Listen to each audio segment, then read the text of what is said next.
So the first question today. In Satipatthana Sutta, body is defined as two aspects, ajata and bahida. Please explain this division of body. It's not a division of body, it's division of bodies.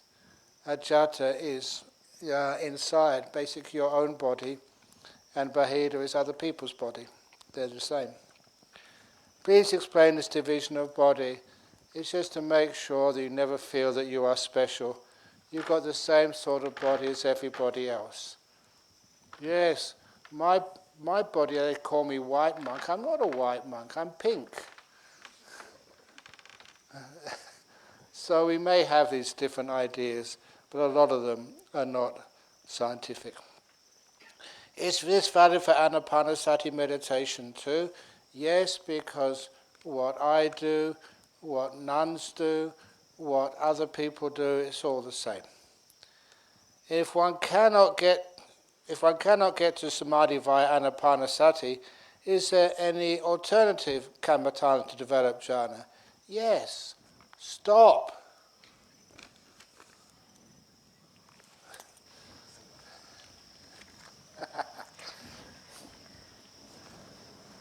පළවෙනි ප්‍රශ්නය ගෞරවනීය ස්වාමීන් වහන්සේ සතර සතිපට්ඨාන සූත්‍රයේ අජ්ජත්තං වා බහිද්ධා වා ලෙස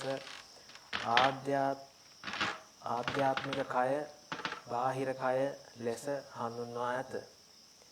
පළවෙනි ප්‍රශ්නය ආධ්‍යාත්මික කය බාහිර කය යන දෙක පහදා දෙන්න. එතකොට උන්වහන්සේගේ පිළිතුර උනේ ඒක කය කියලා නෙමෙයි කය කියද්දී ඒක වචනයෙන් නෙමෙයි අදහස් කරන්නේ බහු වචනයෙන්. එතකොට ආධ්‍යාත්මික කය කියලා කියන්නේ තමන්ගේ කයට, බාහිද්දා කයවල් කියලා කියන්නේ තමන්ගේ පරිබාහිරව තියෙන කයවල් වලට. එතකොට දෙවෙනි ප්‍රශ්නය උනේ ආනාපාන සතියේදී මේ විදිහේ දෙආකාරයක් තියනවාද? ඔව්. එතකොට තමන් ආනාපාන සතිය වඩන විදිහටම තමයි අනිත්‍යත් ආනාපාන සතිය වඩන්නේ, මෙහෙණින් ආසලා ආනාපාන සතිය වඩන්නේ. එතකොට මේ දේවල් ඒ ආනාපාන සතියේදී වැඩිම එක සමානයි. තුන්වෙනි ප්‍රශ්නය ආනාපාන සතියේ සිත සමාධි නොවන කෙනෙකුට වෙනත් භාවනාවකින් සිත සමාධි කර ධානය උපදවාගත හැකිද? ස්වාමීන් වහන්සේගේ පිළිතුර ඔව් නතර වෙන්න. එපමණයි. Very good. Second question. Thanks a lot for your wonderful teachings about jhanas, their pleasures, etc. But you rarely talk about the after effects of jhanas. If one is to experience these states, especially the disappearance of Chaitanya, and realize how painful these volitional movements of the mind are, could you please give some advice of some skillful ways to navigate through the world and day-to-day activities? ප්‍රශ්නය ස්වාමීන් වහන්සේ ධ්‍යාන පිළිබඳව විස්තර කිරීම ගැන බොහොම පින්. එහෙත් ඉන් පසුව වෙන දේ ගැන ස්වාමීන් වහන්සේ කතා කරන්නේ බොහොම අඩුවෙන් නේද? කෙනෙකුට චේතනාව අතුරුදහන් වීම, මනසේ චේතනා චලනයන්හි ඇති අපහසුකාරී ස්වභාවය ආදී අත්දැකීම් ලබන්නේ නම් එදිනදා ජීවිතය ගත කරද්දී උපයෝගී කරගත හැකි ක්‍රියාමාර්ගයන් විස්තර කර දෙනසේක්වා. Okay, I often talk about what happens after jhanas. This is like insight. So it is true in the second jhana and third, fourth, obviously, that which we call Chaitanya will totally disappears. And when it disappears, that's where you can know what Chaitanya really is and not get confused by it anymore. Now when you emerge out of jhanas, you have the 5 hindrances totally gone for a long time. And when they are gone for a long time, your mind is incredibly powerful. You can see so deeply. And smile so much. And when you have such nice energy, that when it comes to navigating in the world, things like people criticizing you or saying bad things about you just makes you laugh. A good example of that is many years ago I was invited to give a talk on Buddhism in a Catholic school, a high school. A day later, I met some of those students who I'd taught Buddhism to. And they came up to me and they said, "Oh, you visited our school yesterday." And I said, "I'm so happy you can remember me." And they replied, "We'll never forget you." How can you ever forget a monk who is called Ajahn Brah? There's an M on the end. But they were just young children having a bit of fun. And I never get upset when you call me Ajahn Brah. Or another time, that when I was going through an airport in the US, one of the security guards looked at me and said, "What have you got underneath your robe?" And he said, "I need to see, that could be a suicide belt." And I said, "It's not a suicide belt, it's only fat." He said, "Same thing."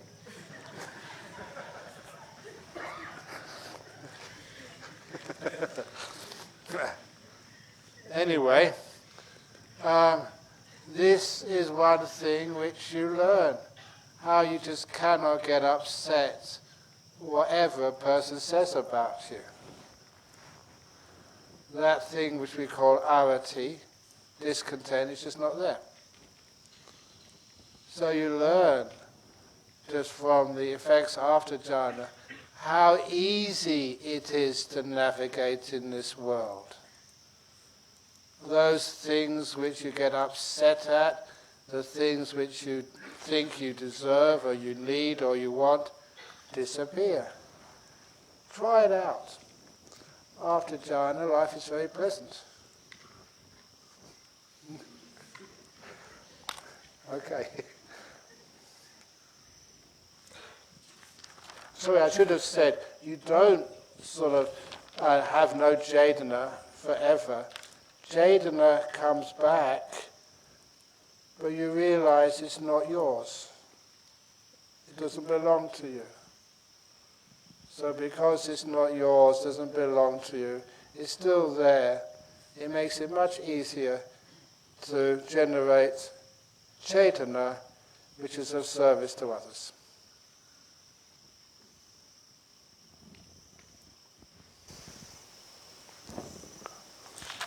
Okay?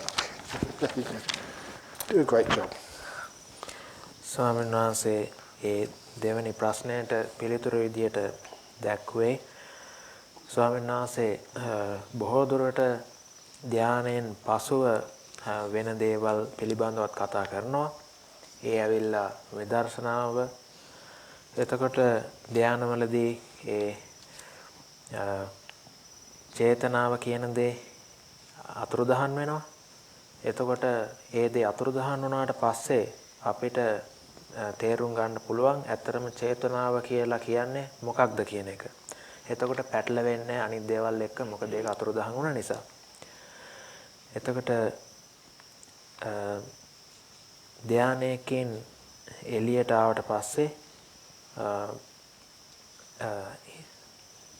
නීවරණ කියන දේවල් පහ වෙලා ගිහිල්ලා සිත ඊටාම තියුණුයි බලවත් දේවල් ඊටාම ගැඹුරින් පේන්න පටන් ගන්නවා. ඉතින් එහෙම ජීවත් වෙද්දී කවුරු හරි කෙනෙක් තමන්ව ඒ විදිහට විවේචනය කරනවා නම් තමන් නරක දේවල් කියනවා නම් ඒ වෙලාවේදී වෙන්නේ ඒ තමන්ට hina යන එකයි.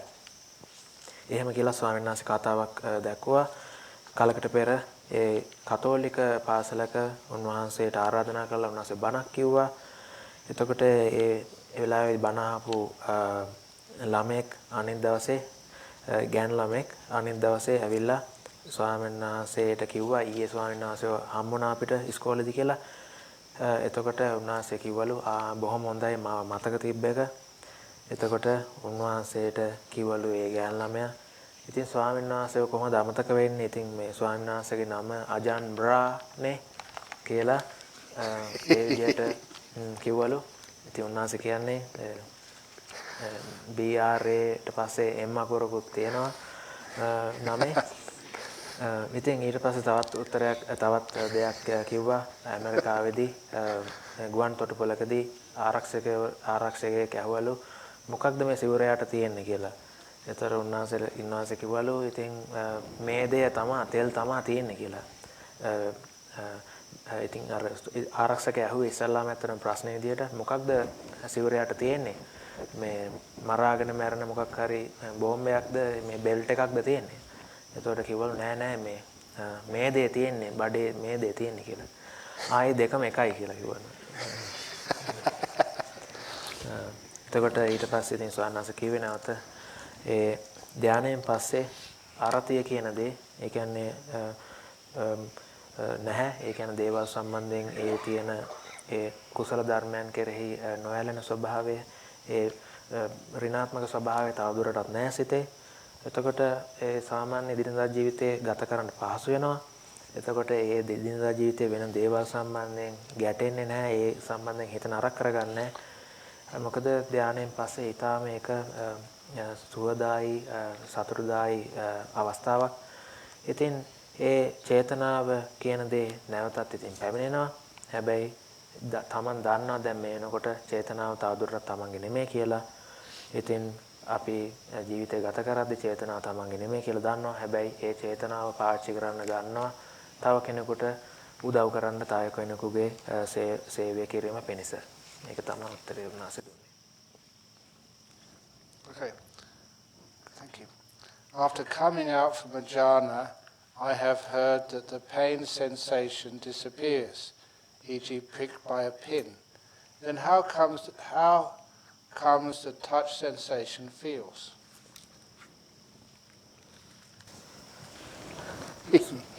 ස්වාමීනි මේ ඊළඟ ප්‍රශ්නේ ස්වාමීනි ධානයකින් එළියට පැමිණි අවස්ථාවේදී කායික වේදනා අතුරුදහන් වන බව අසා ඇත්තෙමි. උදාහරණයක් වශයෙන් කටුවකින් ඇන්න විට ඇති වේදනාව. එය එසේනම් සාමාන්‍ය ස්පර්ශය සිදුවන්නේ කෙසේද?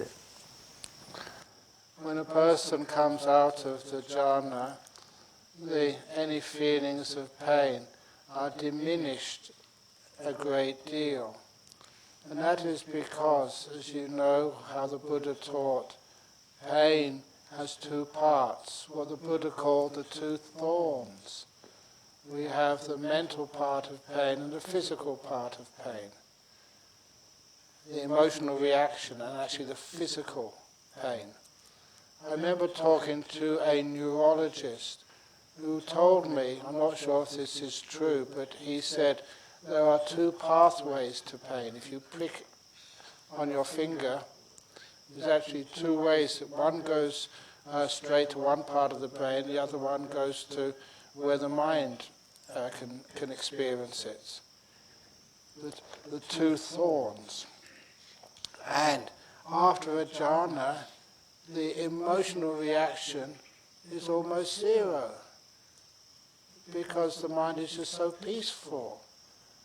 So the way you experience the pain is just hardly there. You feel the physical sensation, but the mental reaction is almost and negligible. So you still feel, but you don't react.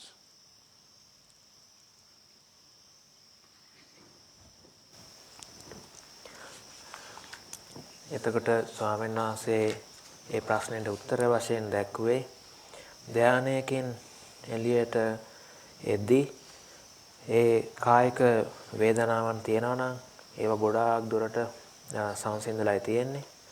මොකද ඒ වේදනාව කියන අත්දැකීමට කොටස් දෙකක් තියෙනවා කියලා බුදු පියාණන් වහන්සේ දේශනා කරලා තියෙනවා. ඒක හරියට උල් දෙකක් විදිහටයි උන්වහන්සේ උපමාවෙන් දක්වන්නේ. ඒක කායික වේදනාවක් සහ මානසික වේදනාවක්. එතනදී උන්වහන්සේ ස්නායු වෛද්‍යවරයෙකුගේ අදහසක් ඒ ස්නායු වෛද්‍යවරුන්ගේ දැනීම අවබෝධය මේ සම්බන්ධයෙන් දක්වා වේදනාව කියන දෙයට ස්නායුමය වශයෙන් මාර්ග දෙකක් තියෙනවා. එතකොට යම් උදාහරණයක් විදිහට ඇඟිල්ලට වේදනාවක් දැනෙනවා නම් ඒකේ ඒ වේදනාව ඒ මාර්ග දෙකකින් අරන් ගිහිල්ලා මොලේ කොටස් දෙකකට දැනුම් දෙනවා. ඉතින් ඒක හරියට අර කායික කොටස සහ ඒ මානසික කොටසට අදාළ ඒවා වගේ. ඉතින් ඒ ධානයකට පසුව ඉතින් ඒ තියෙන මානසික වශයෙන් ඒ දේවල් වලට ප්‍රතික්‍රියා කරන ස්වභාවය අඩු නිසා නැති නිසා ඒ කායික වේදනාව කියන දේ තාම තියෙන්න පුළුවන් සාමාන්‍ය පරිදි. ඒ වුණාට මානසික වේදනාව නැතිම තරම්. Very good. Next question. I developed anapanasati. My mind is still. When I was in a blissful state, my focus went to my body. The external four elements merged with the internal four elements. There is no self here, but vijnana is around the corner. Vijnana doesn't have a place. What should I do in order for bhava nirodha?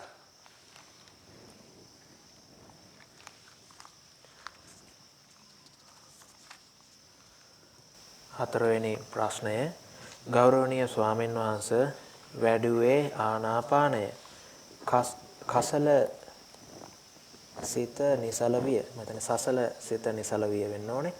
පියකරු සිතින් ඉද්දී කය අරමුණු වූවා. අභ්‍යන්තර සතර මහා ධාතු බාහිර සතර මහා ධාතුන්ට එකතු වූවා. දැන් මමයා නැත.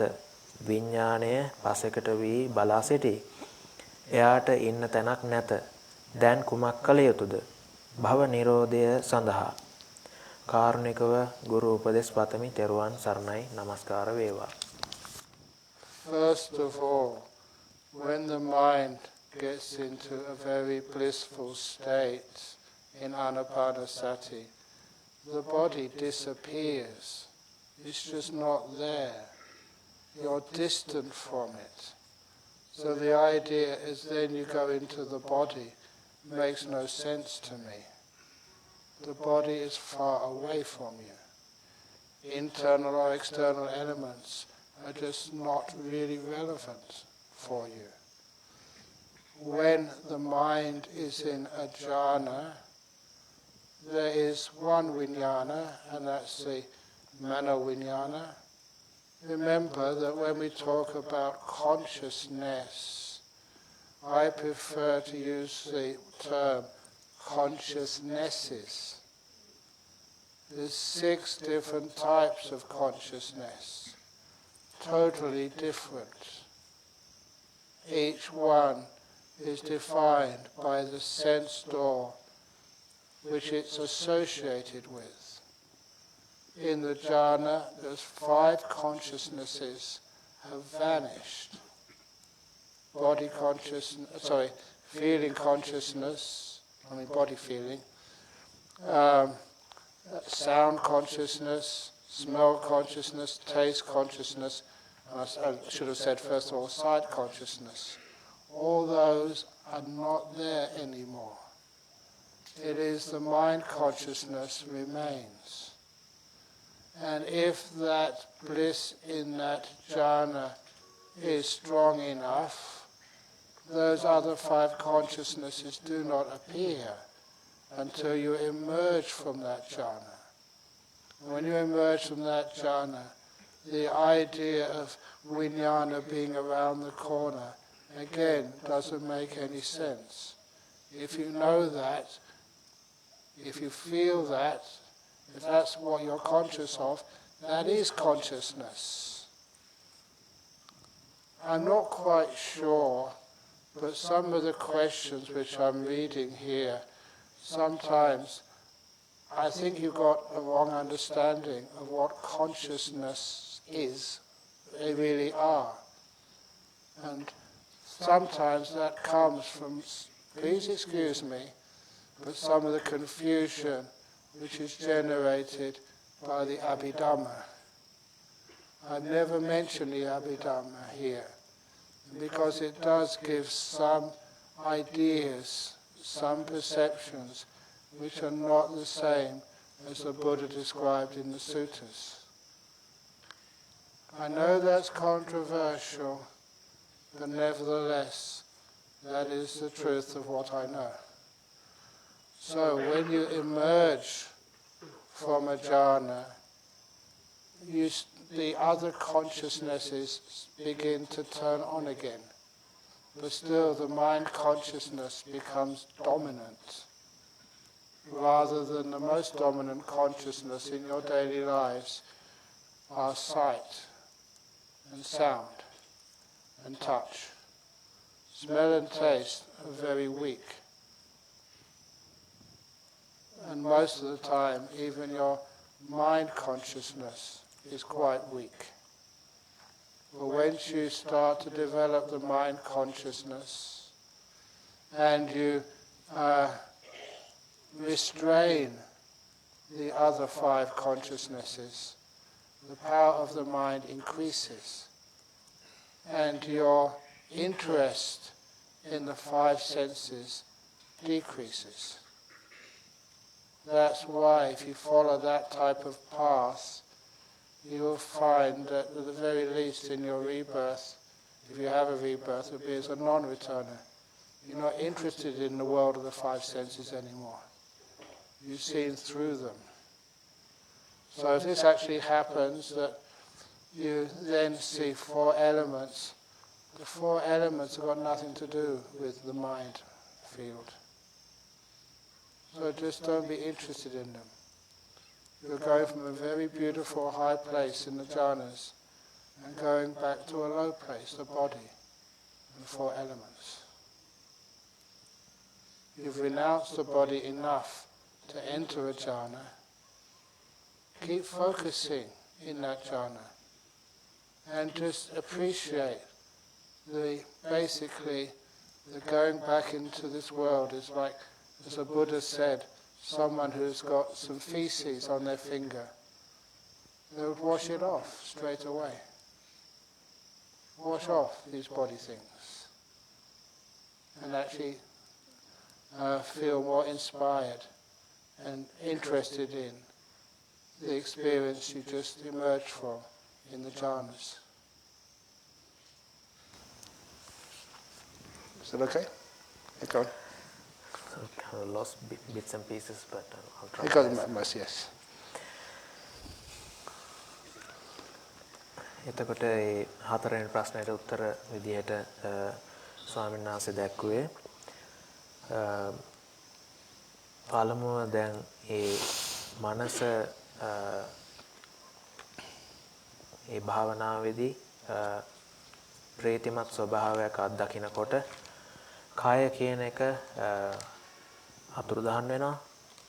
ඉතින් ඒ කය අතුරුදහන් වීමේ ස්වභාවය තියේදී මේ ප්‍රශ්නේ කියපු විදිහට ඒ ධාතු සම්බන්ධයෙන් මෙනෙහිවීම ඒ අජ්ජත් බහිද්දා ස්වභාවයේ විදිහට කය මෙනෙහිවීම වෙන්නේ කොහොමද කියන එක සම්බන්ධයෙන් උන්වහන්සේ කියන්නේ ඒ කාරණේ වෙන්න බෑ කියලා. එතකොට එතනදී උන්වහන්සේ විඥාන ස්වභාවය ගැන දැක්වුවා. විඥාණය කියලා අපි ඒක පරිවර්තනය වෙද්දී නැත්නම් ඒ ගැන කතා වෙද්දී අපි සමහරවිට එක විඥානයක් විදියට තමයි ඒක කතා කරන්නේ හඟවන්නේ. හැබැයි උන්වහන්සේගේ අත්දැකීම හැටියට ඒක විඥාන ಜಾති 6ක්. ඒ ඇස නිසා ඒ හටගන්න විඥානය ඒ ආදී වශයෙන් ඒ විවිධ ආකාරයේ චක්කු විඥාන, සෝත විඥාන ඒ විදියට එකිනෙකට වෙනස් විඥාන 6ක් මනෝ විඥානය ඇතුළුව ඒ විදියට ඇති වෙනවා. එතකොට ධානය තුලදී ඒ මූලික විඥාන පහ චක්කු විඥාන, සෝත විඥාන, ගාහන විඥාන, ජීවහා විඥාන, පොට්ටබ්බ නැත්නම් කාය විඥාන කියන දේ නැහැ. හැබැයි ඉතුරු වෙලා තියෙන මනෝ විඥාන කියන දේ විතරයි. ඉතින් එතනදී උන්වහන්සේ දැක්ුවා දැන් ඒ ධානයේ ඇතුළතදී ඒ විඥාණය පවතිනවා කියලා ඒ කියපු කාරණේ විඥාණය ළඟම පවතිනවා කියන කාරණේ උන්වහන්සේට ඒක පැහැදිලි නැහැ ප්‍රශ්නේ තියෙන විදිය. ඊළඟට එතනදී උන්වහන්සේ එතනදී මම මතක් කරන්න ඕනේ උන්වහන්සේ කිව්ව කාරණාවක් දෙකක් ටිකක් අපැහැදිලිත් වුණා මට. ඒක නිසා එතනත් යම් ගැටලුවක් ඇති. ඊට පස්සේ උන්වහන්සේ මතක් කරා ඒ අභිධර්මයේ විඥානය සම්බන්ධයෙන් දක්වන සමහර විස්තර සමහරවිට ඒ සූත්‍රවල මුල් බුදුදහමේ දැක්වෙන ඒ අදහස් වලට එකම වෙන්නේ නැති තැන් තියෙනවා. ඒක නිසා උන්වහන්සේ කාරණේකව ඒ අභිධර්මයේ සමහර අඩුපාඩු තියෙන බව කියන්න වෙනවා කියලා උන්වහන්සේ මතක් කරා. ඒක විවාදාපන්න වුණත් ඒක කියන්න වෙනවා කියලා කිව්වා. එතකොට ධානයෙන් එළියට ආපුවාම මනෝ විඥානය කියන එක ප්‍රමුඛයි. අනිකුත් විඥාන ටිකක් දුර්වලයි. එතකොට සමහර අවස්ථාවලදී ඒ මනෝ විඥානය කියන එකත් දුර්වලව පවතින්න පුළුවන්. හැබැයි අර අනිකුත් විඥාන සංවර වෙනවා නම් මේ ඒ සමාධි ස්වභාවය නිසා ඒ මනෝ විඥානය කියන එක වැඩි දියුණු ඒ කියන්නේ වැඩි දියුණු වෙලා පවතිනවා කියලා කිව්වා. ඒක නිසා ඒක තවදුරටත් මම හිතන්නේ උන්වහන්සේ කිව්වේ අනාගාමී තත්ත්වය පිළිබඳව මට තේරුණ විදිහට ඒ විදිහයි. ඒ අනාගාමී තත්ත්වය දක්වා යන්නේ ඒ විදිහයි කියලා ඒ වගේ විස්තරයක් කරා. කනගාටුයි ඒක මට අල්ලගන්න බැරි වුණා. ඉතින් අවසාන වශයෙන් උන්වහන්සේ කිව්වේ ඒ කය අත්හරින්න ඕනේ ධානයකට ඇතුල් වෙන්න. ඉතින් ඒ නැවත ඒ ධාතු සම්බන්ධයෙන් ඒ තියෙන ඒ කිව්ව විස්තරය එතන පිළිගන්නට අමාරුයි කියලා ඒ කාරණේ ඒ විදිහට උන්වහන්සේ අවසන් කරා.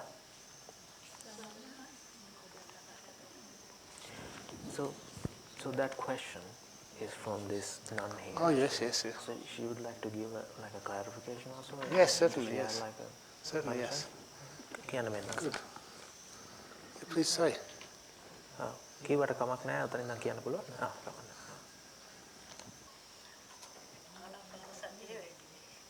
She developed anapanasati. Yes.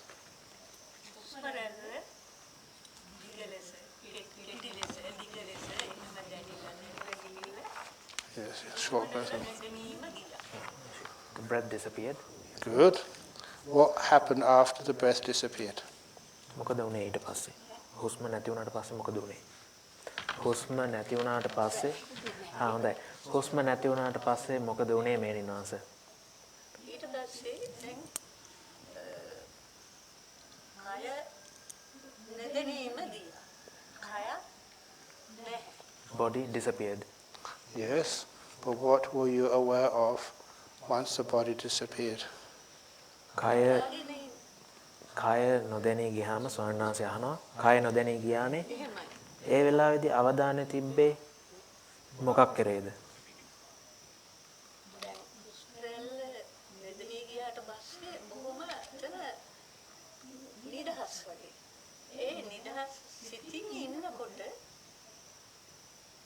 So it was the sense of peaceness. Of bliss, like piti sukha or peace. She said like sense of freedom. So Freedom, like yes. peace, like nidahasa in the Sinhala. Okay, she thinks the 5 nirvanas are gone, the hindrances are gone.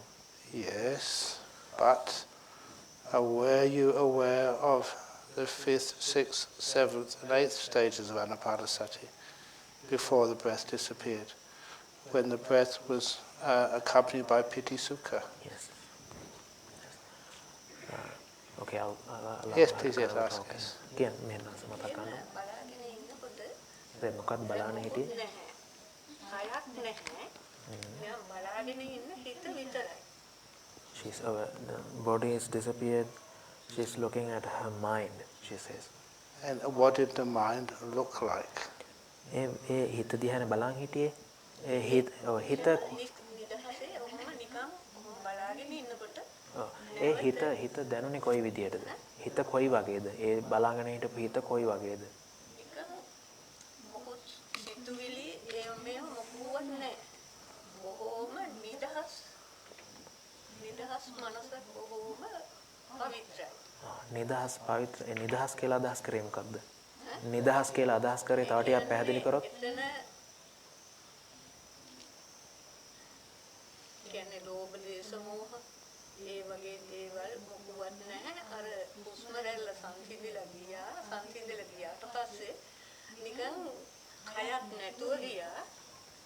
බලාගෙන ඉන්න හිත විතරයි තිබුණේ. හොඳයි මම ඒක පරිවර්තනය කරන්න. Free of defilements, free of hindrances. That's the nature of the mind she was watching. Okay. It doesn't suggest any bliss. Doesn't suggest any bliss. It's usually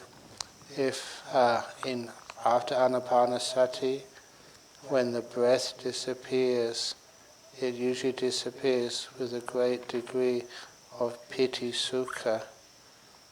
And then the 9th stage of anapanasati, you're experiencing the citta, which is where you experience nimittas. So I think you need to do more anapanasati, as the Buddha said, not just the long and the short breaths, but go to where the breath becomes extremely beautiful and experience these wonderful nimittas in the mind, and be able to practice the 10th and 11th stages of anapanasati, where you brighten up, stabilize those nimittas, keep them still, samadhahang, chittang, and then to release the mind. That is the path of anapanasati. Releasing the mind means experiencing the jhanas. Let me translate. Yes. ස්වාමීන් වහන්සේ මතක් කළේ ඒ කාය අතුරුදහන් වීමත් එක්ක යම් කිසි ප්‍රීති ස්වභාවයක් ඉතුරු වෙන්න ඕනේ. ඒ ප්‍රීති ස්වභාවයත් එක්ක තමයි ඉදිරියට යන්න තියෙන්නේ. එතකොට ඒක නිසා ඒ උන්වහන්සේ දැක්ුවේ ඒ විදිහේ හුස්ම අතුරුදහන් වෙලා යනකොට ඒ හුස්ම ගැනීම නිසා ඉතින් ඒ තිබ්බ ආනාපානයේ වඩද්දී ලැබිච්ච ඒ ප්‍රීතිමත් ස්වභාවය ඉතුරු වෙනවා.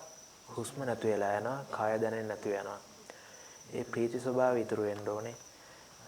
ඉතින් ඊයින් පස්සේ තමයි ඒක අර නිමිත්තක් බවට හැරෙන්නේ. ඊට පස්සේ ඉතින් ඒ ආනාපාන සතිය ඒ 9වෙනි අවදිය කියලා උන්වහන්සේ මතක් කරා ඒ සූත්‍රයේ තියෙන විදිය. ඉතින් ඒකත් ඒ නිමිත්ත තව තවත් ආලෝකමත් වෙන විදිහට සලස්වලා ඒක ටිකක් අර හෙලවෙන ස්වභාවය, ඒ වෙනස් වෙන ස්වභාවය ඒක ස්ථාවර කරගෙන ඊයින් පස්සේ තමයි ධානයකට ඇතුල් වෙන්නේ කියලා උන්වහන්සේ ඒ සාමාන්‍ය පිළිවෙල කිව්වා. ඉතින් මෙහෙණින් වහන්සේට දැන් ස්වාමීන් වහන්සේ කිව්ව විස්තරයේ හැටියට උන්වහන්සේ කිව්වේ තවත් මේ ප්‍රීතිය කියන දේ වඩා ගන්න කියන එක. ඒ හුස්ම තැම්පත් වෙලා කය නොදැනී යනකොට ඒ ප්‍රීතිය කියන එක එන්න ඕනේ කියලා කිව්වා.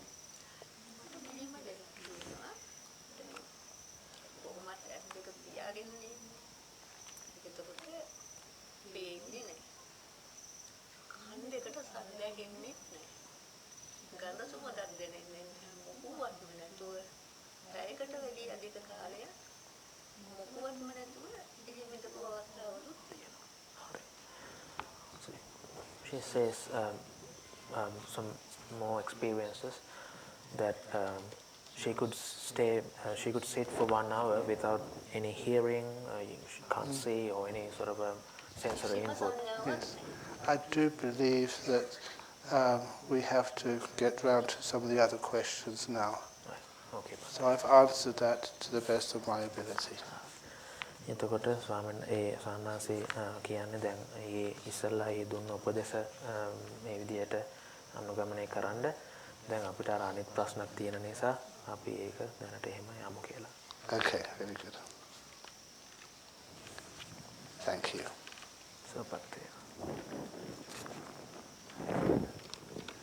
So the next question we have, tell oneself, dear Bhante, when I do anapanasati, I lose the sensation of the body, mind becomes peaceful, see a kind of brightness, sometimes sensation of breathing also disappears, feel as if being in an empty space. At that time I get this feeling of watch the mind, watch the mind. How should I continue with my practice? Please kindly explain. Is the thing which again seems to be missing there as well is the sense of the experience of the piti sukha in that 5th and 6th stages of anapanasati. The mind becomes peaceful, but does it become bright and powerful? You see a kind of brightness, but when that brightness is established in the 10th and 11th stages of anapanasati, it becomes extremely bright. It's happened to many meditators that sometimes that nimitta which you see, the brightness you see, becomes so powerful that once I know one meditator very well, and that meditator thought if he continues to watch this extremely bright nimitta, you will go blind.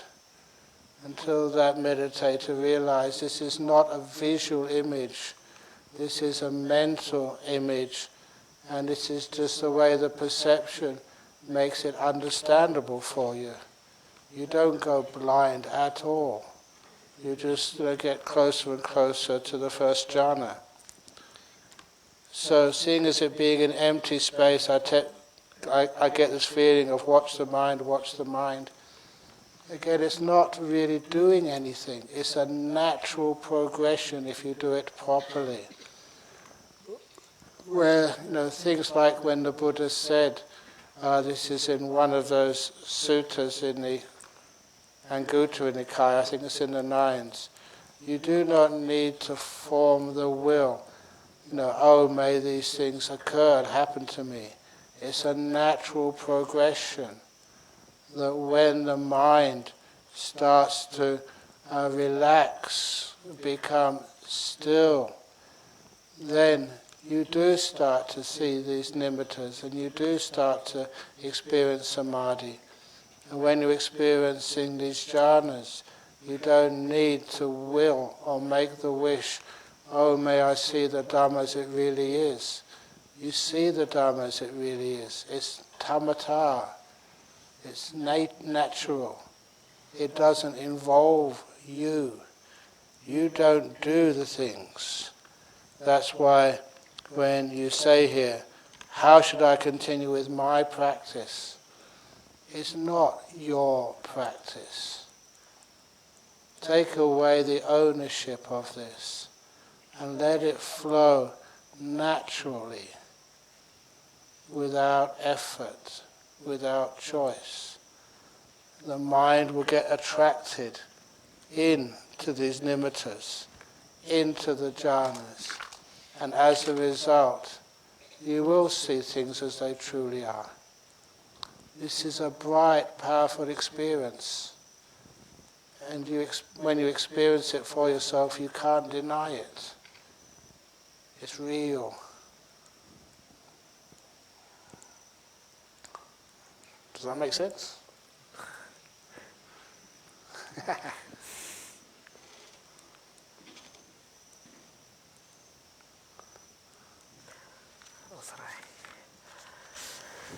ඊළඟ ප්‍රශ්නය ගෞරවනීය ස්වාමින් වහන්සේ තෙරුවන් සරණයි. ආනාපාන සති භාවනාව වඩන විට කය ගැන නොදැනී යනවා. හිත සෑල්ලුවටපත් වෙනවා.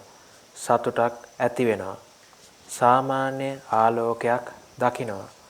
හුස්ම ගැනීමක් නොදැනෙන අවස්ථා ඇති වෙනවා.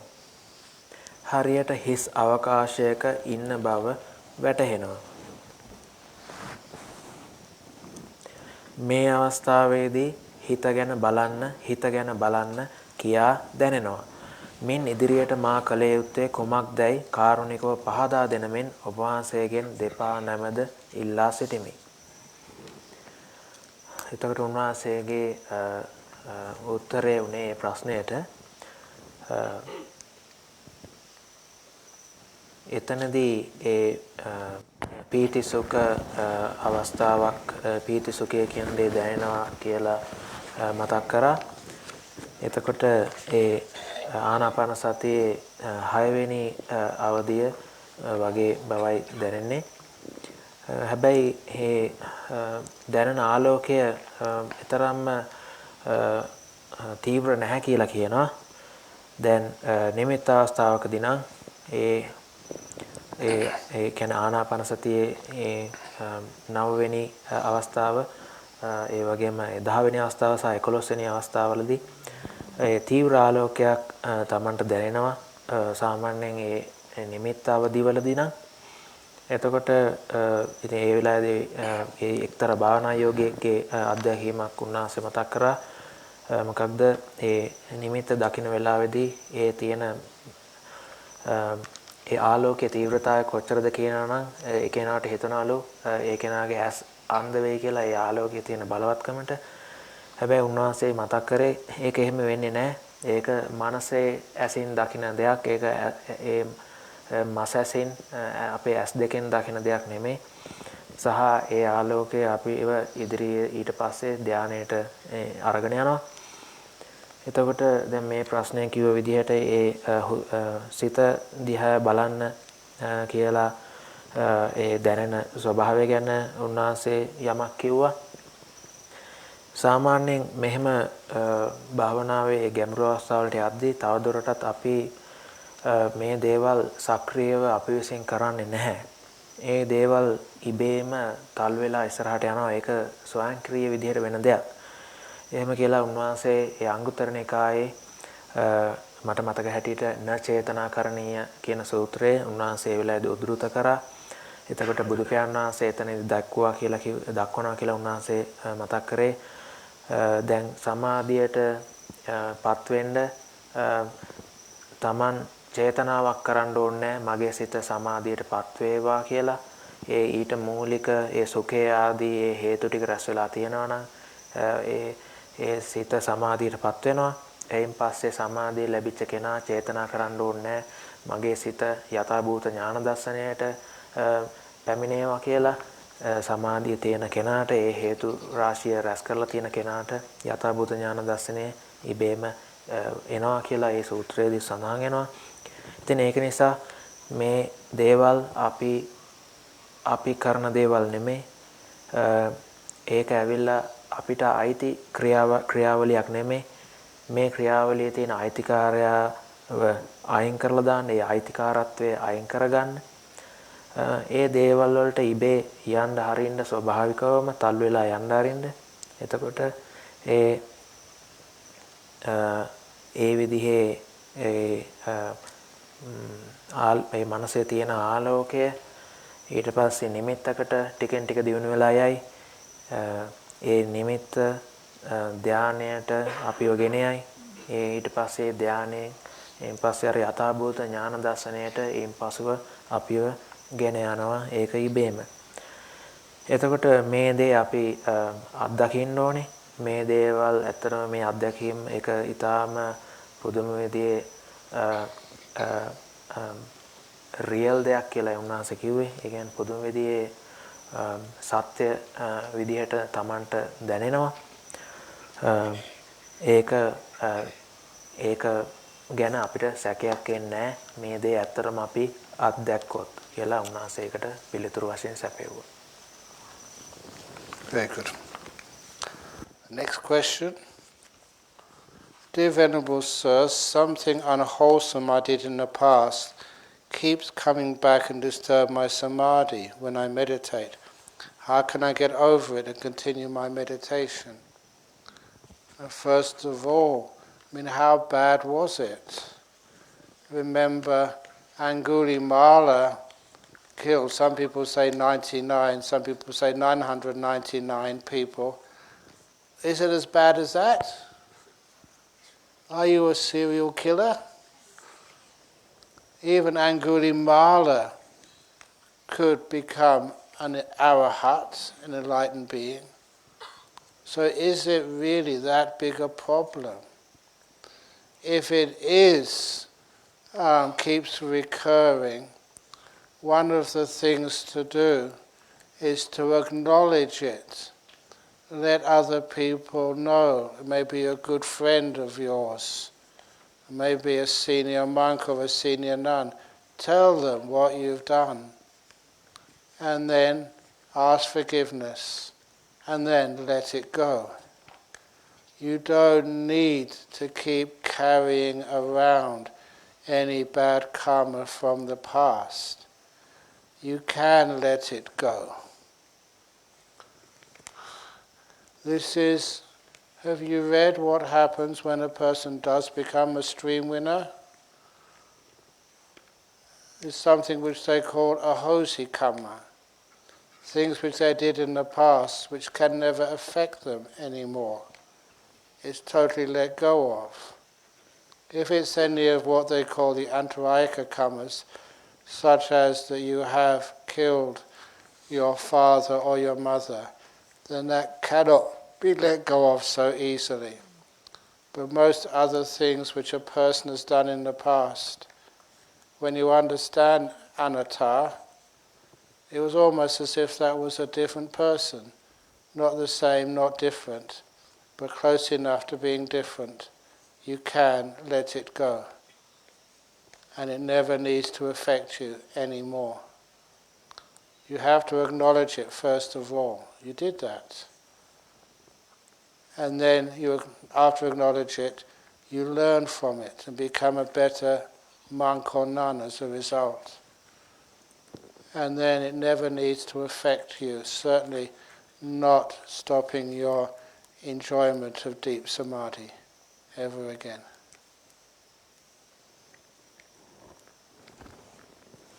Sorry, I should have been at you first. ඊළඟ ප්‍රශ්නය ගෞරවනීය ස්වාමීන් වහන්සේ මා විසින් කරන ලද එක්තරා අකුසලයක් නැවත නැවත මතක් වෙමින් සමාධි සිතට බාධා කරයි. එයින් මිදී භාවනාව දියුණු කරන ක්‍රමයක් කරුණාවෙන් කියා දෙනසේක්වා. තෙරුවන් සරණයි. ස්වාමීන් වහන්සේගේ පිළිතුර වූයේ එතකොට ඒ වෙච්ච අකුසල කර්මය කොච්චර දරුණු එකක්ද? ඒක අඟුලිමාල ස්වාමීන් වහන්සේ ඒ ගිහි කාලේදී ඒ වෙච්ච අපරාධට වඩා ලොකු අපරාධයක්ද? ඒ ධර්මයේ සඳහන් වෙන්නේ 999 දෙනෙක් මැරුවා කියලා. එහෙමත් නැත්නම් සමහරලාට අහන්න ලැබෙන 99ක් කියලා. ඒ කෙසේ හෝ වේවා ඔබ ඒ විදිහේ සීරියල් කිලර් කෙනෙක්ද? ඒ විදිහේ දිගින් දිගටම මිනිස්සු මරපු කෙනෙක්ද? අඟුලිමාල ඒ ස්වාමීන් වහන්සේත් අවසානයේදී රහතන් වහන්සේ කෙනෙක් බවට පත් වුණා. ඉතින් කාරණා එහෙමයි. ඉතින් ඒ සිතවිලි නැවත නැවතත් එනවනම් එහෙමනම් ඒක ඉස්සල්ලා අපි පිළිගන්න ඕනේ මෙහෙම දෙයක් වුණා කියලා. ඒක ඇක්නොලෙජ් කරන්න ඕනේ, ඒක පිළිගන්න ඕනේ එහෙම දෙයක් වුණා. එතනදී අපි ගිහිල්ලා කාට හරි මේ වෙච්ච දේ කියන එක, ඒක ආරෝචනය කරන එකයි පළවෙනිට කරන්න ඕනේ. ඒක සමහරවිට ඒ වැඩිහිටි ස්වාමීන් වහන්සේ කෙනෙක්, මෙහෙන් වහන්සේ කෙනෙක් ඒ විදිහට හම්බ වෙලා ඒ වගේ ඒ විදිහට ඒක කියලා සමාව අරගෙන එයින් පස්සේ ඒක අත්හැරලා දාන්න අපිට පුළුවන් වෙන්න ඕනේ. මොකද මේ දේවල් අරගෙන කරපින්නාගෙන මේ අපි හැමතැනම යන්න ඕනේ නැහැ. මේ දේවල් අපි අත්හැරලා දාන්න ඕනේ. අහලා තියෙනවද ඒ සෝතාපන්න වුණාම කෙනෙක් ඒ සමහර ඒ කර්ම අහෝසි වෙලා යනවා කියලා? ආනන්තරීය වගේ පාප කර්මයක් ඇර ඒ සමහර අකුසල කර්ම ඒ දේවල් අහෝසි වෙලා යනවා කියන එකයි සාමාන්‍ය ධර්මයේ කියවෙන්නේ. එතකොට ඒක නිසා ඒ විදිහේ කර්ම අහෝසි වීමකුත් තියෙනවා. ඒතිනදී මුලදී අපි අර කිව්වා වගේ කරන්න ඕනේ. ඒ දේවල් වෙච්ච දේ පිළිගෙන ඒක වුණා කියලා ඒකෙන් දෙයක් ඉගෙන ගන්න අපි උත්සාහ කරන්න ඕනේ. එතකොට අපිට පුළුවන් ඒක අත්හැරලා දාන්න. එතකොට අපේ භාවනාවට ඒක ආයෙත් බලපාන එකක් නැහැ කියලා උන්වහන්සේ පිළිතුරු දුන්නා. Okay, very good. Next question. I'm a monk and have been meditating for some years, but I'm still suffering from the irritating eyes. It makes it impossible to go to the breath. Please kindly help me. And you would ask that person if your eyes are irritating all the time, and what makes the irritation worse, what makes the irritation better. So you learn what causes that irritation. You get even medical help for it. But usually, once the eyes are closed in meditation, that usually means that the irritation gets less for a certain while. And if you can focus on the breathing or meditate, on something like the breath or the body very quickly and go deeply into it, then you'll be able to bypass the irritations of the body in the same way that I explained that when the mosquitoes were biting me, and that was highly irritating. If I could get into even just a beautiful breath, which is actually, you notice that the Buddha called that a chitta sankhara, and there's the piti sukha which you experience with the breathing. If you can access that chitta sankhara reasonably quickly, then you don't feel the bodily sensations that much. And as you go deeper from that into the nimittas, 9th, 10th, 11th stages of anapanasati, then you will find that you can't experience the body at all. In other words, you may still have those irritating eyes to begin with, but you've gone past them, got into deep meditation. So what I'm saying is that when you first start meditating, you do have like an opportunity at the very beginning of the meditation to get into a depth of meditation where those irritating eyes cannot affect you. But medical help should also assist you. It shouldn't be something which stops you meditating. If I understood that question properly. Did I? Yes. Okay.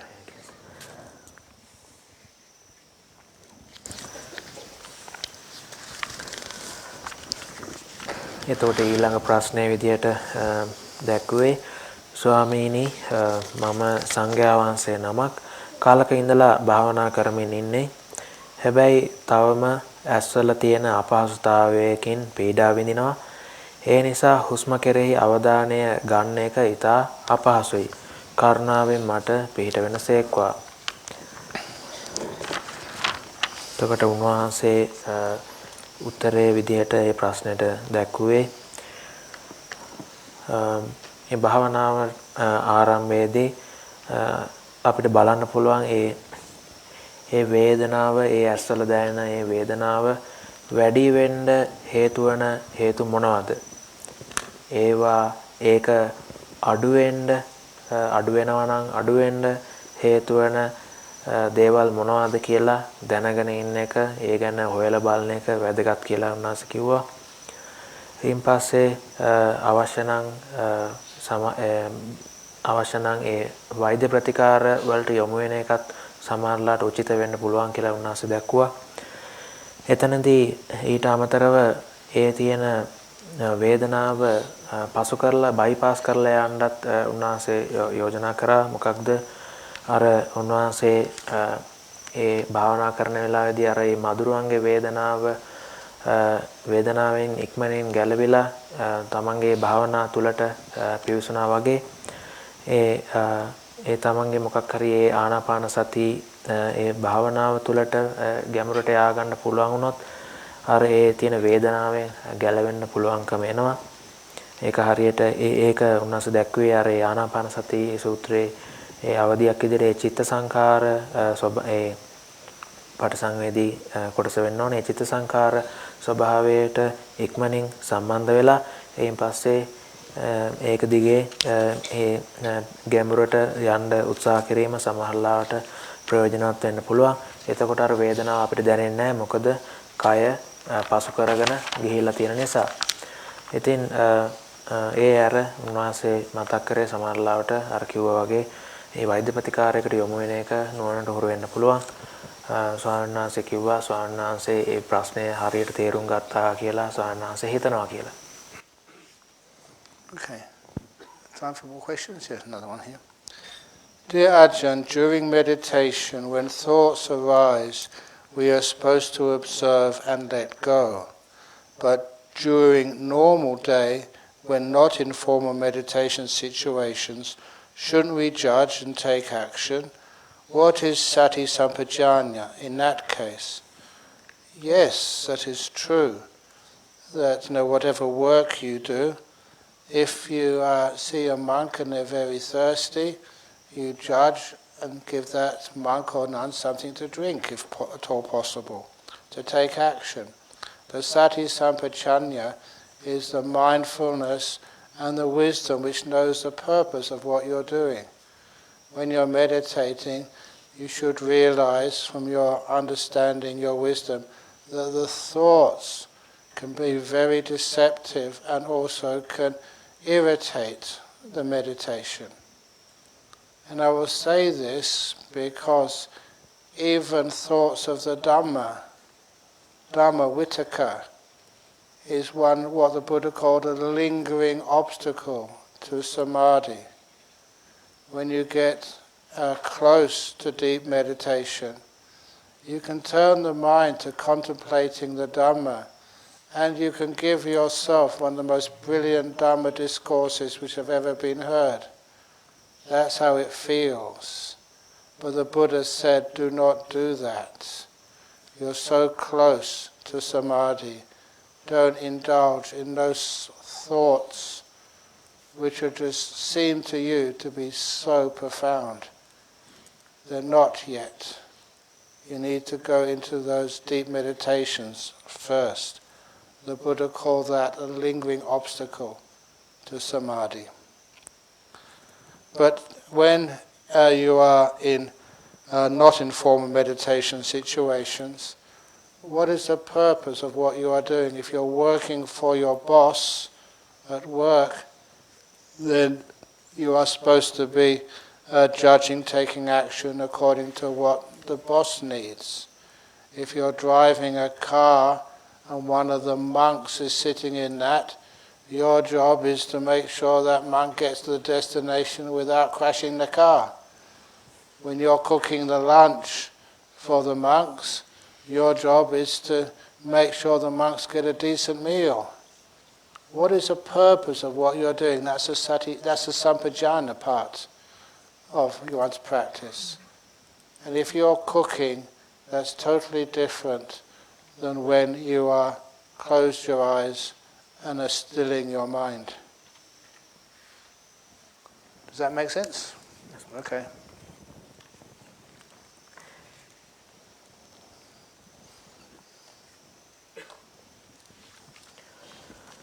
ඊළඟ ප්‍රශ්නය ස්වාමීන් වහන්සේ භාවනාවේදී සිතවිලි එද්දී ඒවා දැක යන්නට හැරිය යුතුයි. එහෙත් භාවනා නොකරන එදිනදා ජීවිතයේදී එම සිතවිලි සලකා බලා ඊට අනුව ක්‍රියාත්මක විය යුතුයි නේද? එහිදී සති සම්පජාන්නේ කුමන ස්වභාවයේ එකක්දයි පහදා දෙන්න. ස්වාමීන් වහන්සේ දුන්න උත්තරය ඔව් ඔබ දකිනවා නම් කවුරු හරි මෙතන ඔබ දකිනවා නම් කවුරු හරි ස්වාමීන් වහන්සේ කෙනෙක් පිපාසයෙන් ඉන්නවා කියලා ඒ ගැන සලකලා බලලා ඒ අවශ්‍ය පියවර ගන්න. සතිය සහ ඒ සති සම්පජාන්නේ කියලා කියන්නේ සතිය සහ ඒ දේ කරන්නේ මොකකටද කියලා සලකා බලන ඒ ප්‍රඥා ස්වභාවය තමයි සම්පජඤ්ඤය කියලා කියන්නේ. මම මොකටද මේ දේ කරන්නේ කියලා සලකා බැලීමයි සම්පජඤ්ඤය. එතකොට දැන් හැබැයි භාවනා කරද්දී එන සිතුවිලි සමහර ලාවට ඒ භාවනාවට බාධාවක් වෙනවා. ඒක ගැන ප්‍රවේශම් වෙන්න ඕනේ. ඒ ධර්ම විතක්ක කියන දේවලුත් සමහර ලාවට ඒ අවසාන වශයෙන් නැති වෙලා යන්න තියෙන අඩු වෙලා තුනී වෙලා නැති වෙලා යන්න තියෙන දේවල්. ඒක නිසා ඒක කෙරෙහි ඇලුනොත් සමහර වෙලාවට දැන් ඊටා ගැඹුරු ධර්ම දේශනා වුණත් දෙන්න පුළුවන් හැකියාව තියෙනවා. ඒ ලස්සන දේවල් Tamanට වැටහෙනවා ඒ වගේ අවස්ථාවලදී. හැබැයි ඒකට යන්න එපා. ඒවා කල්පනා කර ඉන්න එපා. ඒවා තවම එච්චරම ගැඹුරු මදි. ඒක නිසා තවදුරටත් ඒ දේවලුත් අත්හැරලා භාවනාවේ ගැඹුරට යන්න කියලා උන්වහන්සේ මතක් කළා. ඉතින් ඒකදී සති සම්පජාඤ්ඤය සම්බන්ධයෙන් නැවතත් මතක් කිරීමක් කරා. සලකා බලන්න දැන් Taman එදිනදා ජීවිතේ රැකියාව කරද්දී මොකක්ද දැන් මේ වෙලාවේ මම මේ කරන රැකියාවේ ඒ තියෙන රැකියාවේදී කරන්න තියෙන කාර්යයේ තේරුම මොකකටද මම මේ කාර්යය දැන් කරන්නේ කියන එක ඉස්සලා තේරුම් අරගෙන ඒක කිරලා මැනලා අවශ්‍ය දේ කරන්න ඒ තමන්ගේ ඒ ප්‍රධානියාට අවශ්‍ය පරිදි ඒ ප්‍රධානියාට ඒ වැඩේ සිදු වෙන්න ඕන පරිදි ඒක කරලා දෙන්න. ඒ වගේම තමයි හාමුදුරු කෙනෙක්ව වඩම්මන වාහනයක ඉතින් වාහනේ හප ගන්න නැතුව හාමුදුරන්ව ඒ යන්න ඕන ගමනාන්තයට ගෙනහිල්ලා ඇරලවන්න. ওই විදිහට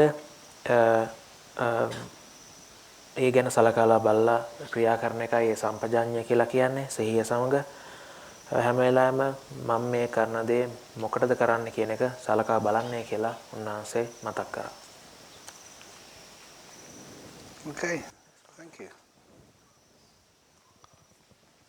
Okay, sadhu, sadhu, sadhu. Excellent. So I firstly thank you for those questions. I enjoyed this evening. Thank you.